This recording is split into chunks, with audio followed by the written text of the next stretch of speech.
ये जो मैं आपको वीडियो में खबर देने वाला हूं अब तक की इस साल की सबसे बड़ी डिफेंस न्यूज है। दरअसल आपको पता होगा कि भारत काफी लंबे समय से हाइपरसोनिक टेक्नोलॉजी पर काम कर रहा है। इसी को लेकर भारत ने हाल ही में HSTDV यानी कि हाइपरसोनिक टेस्ट डेमोन्स्ट्रेशन व्हीकल का परीक्षण भी किया था। अब खबर कुछ ऐसी निकलकर सामने आई है कि भारत ने इसी का इस्तेमाल करते हुए 2 मिसाइलों पर काम करना भी शुरू कर दिया है।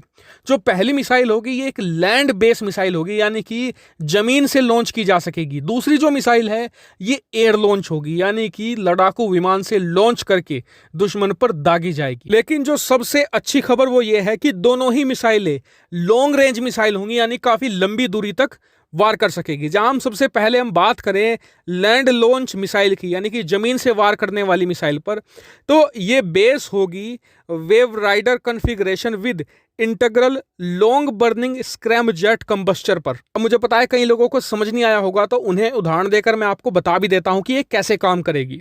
दरअसल इस मिसाइल के नीचे एक रॉकेट लगा होगा, क्योंकि ये जमीन से लॉन्च की जाएगी।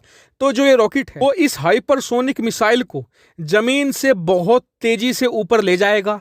कितनी तेजी से?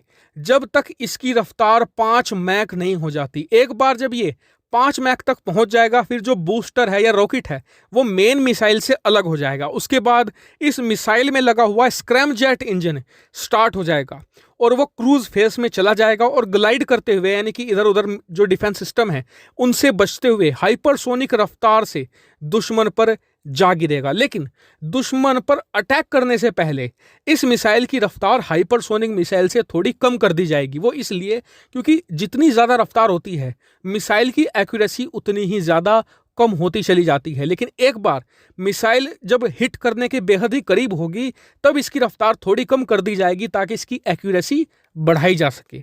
अब आ जाते हैं हमारी दूसरी मिसाइल पर, जो होगी एयर लॉन्च मिसाइल।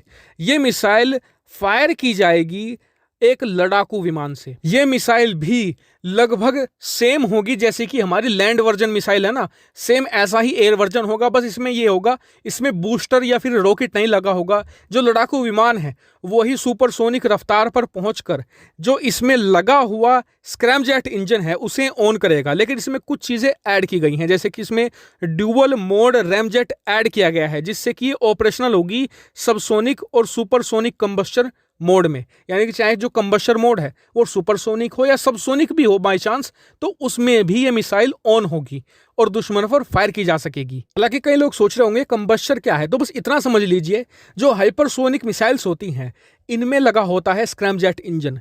जब तक कम से कम उसे सुपरसोनिक रफ्तार पर नहीं पहुंचाया जाता वो तब तक ऑन नहीं होता।